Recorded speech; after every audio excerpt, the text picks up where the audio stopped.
Salut tout le monde, bienvenue sur Bébé ou ne pas bébé, la chaîne où on parle de faire de bébé sans faire de bébé.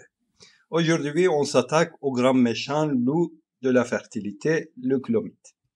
Vous savez, cette petite pilule magique censée transformer votre ovaire en distributeur automatique d'ovules. Mais que faire quand votre distributeur semble être en panne? Faut-il secouer encore un peu ou passer à la machine d'à côté? C'est ce qu'on va voir aujourd'hui. Alors, le clomide, c'est quoi ce truc? Imaginez un peu le cerveau de votre corps comme un patron un peu distrait. Le clomide, c'est comme si vous mettiez des post-it partout dans son bureau avec écrit « faire des ovules » en gros. À force de voir ça partout, le patron finit par se dire « Ok, je vais en faire plus de ces trucs-là. » Mais attention, le clomide n'est pas pour tout le monde.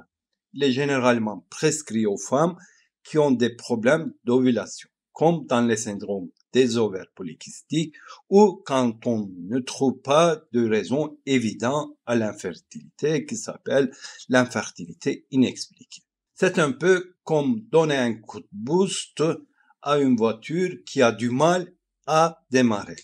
Si vous voulez en savoir plus sur les indications précises, j'ai une vidéo détaillée à ce sujet sur ma chaîne. Le lien, vous pouvez trouver dans la description.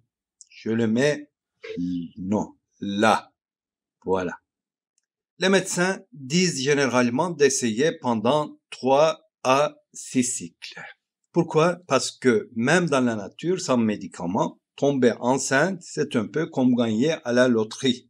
Mais avec de meilleures chances, bien sûr. Environ 20 à 25% par mois. Donc, ne vous découragez pas si ça ne marche pas du premier coup. Et, petite parenthèse, le clomide se prend généralement en comprimé pendant 5 jours. Souvent 3e au 7e jour de votre cycle. C'est comme si vous donniez à votre ovaire un petit cours intensif de 5 jours sur comment faire un bébé sans un. Votre médecin vous expliquera tout ça en détail. Mais si vous voulez une explication plus fin, devinez quoi? J'ai aussi une vidéo là-dessous sur ma chaîne. Alors, continuez ou pas clomide. C'est comme choisir entre regarder encore une saison de votre série préférée ou passer à une nouvelle. Ça dépend de plusieurs choses. Premièrement, votre âge et vos ovaires. Sont-ils plus vintage ou dernier cri? Deuxièmement, la raison de vos soucis de fertilité. Est-ce que vos ovules jouent à cache-cache? Et troisièmement, votre réaction au traitement. Si vous ovulez ou pas avec le clomide. Vos ovaires font-ils la fête ou la grève? Et dernièrement, bien sûr, votre état d'esprit. Êtes-vous zen comme un Bouddha ou stressé comme un hamster dans sa roue? C'est important aussi. Alors, n'hésitez pas à harceler gentiment votre médecin avec toutes vos questions. C'est un peu comme avoir un coach personnel pour vos ovaires. Maintenant, parlons chiffres. Non, ce n'est pas aussi barbant que vos cours de maths au lycée. 30% de femmes tombent enceintes après le premier cycle.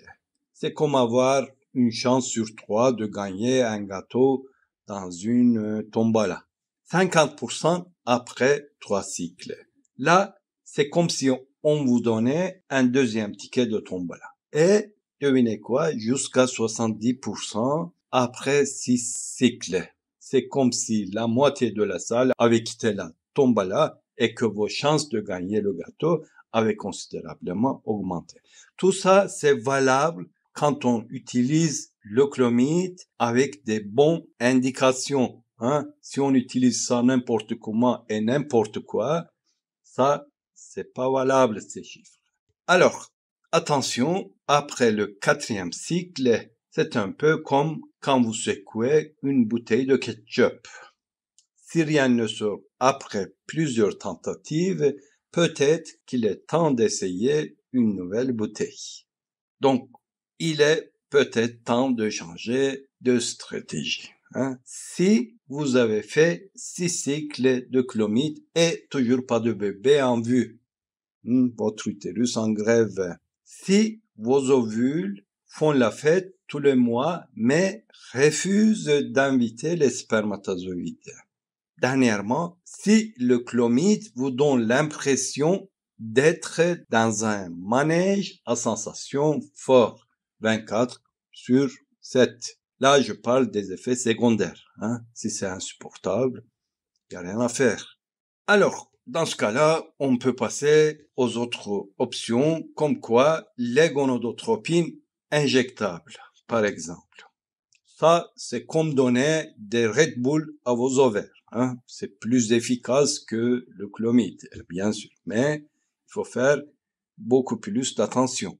L'insémination intra-utérine, par exemple. C'est un Uber pour les spermatozoïdes.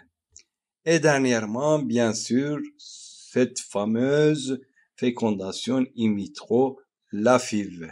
Quand on décide de prendre les choses en main, on peut la faire, littéralement. Alors, les experts, qu'est-ce qu'ils disent? Les experts en fertilité, c'est un peu les Yoda de la reproduction. L'américain Society for Reproductive Medicine suggère que si après 3 à 6 cycles de clomide, bébé n'est toujours pas là, il est peut-être temps de changer de tactique. C'est comme quand vous essayez d'ouvrir un pot de cornichon, si plusieurs tentatives, ça ne marche pas, il a temps de demander de l'aide ou de changer d'outil. C'est logique. Autrement, une étude du New England Journal of Medicine, ça c'est le magazine People des médecins, on l'aime bien, a montré que la plupart des bébés clomides arrivent dans les 3 premiers cycles. Après, c'est un peu comme essayer de faire pousser des tomates en hiver. Conclusion. Récapitulons tout ça. Premièrement, le clomide, c'est comme un boost pour vos ovaires, mais pas une baguette magique. Deuxièmement, donnez-lui jusqu'à 6 chances, comme vous le ferez pour une nouvelle série Netflix. Troisièmement, restez en contact étroit avec votre médecin. C'est votre meilleur allié dans cette aventure. Finalement, n'ayez pas peur d'explorer d'autres options si le clomide fait la sourde oreille. Chers amis, rappelez-vous, chaque parcours de fertilité est unique, comme une empreinte digitale, mais en plus compliqué. L'important, c'est de trouver la méthode qui vous convient à vous et à vos ovaires capricieux. Merci d'avoir regardé Bébé ou ne pas bébé. Si vous avez aimé cette vidéo, n'hésitez pas à vous abonner et à partager. Qui sait, ça pourrait porter chance, Prenez soin de vous, de vos ovaires et à la prochaine pour de nouvelles aventures dans le monde merveilleux de la fertilité. Au revoir.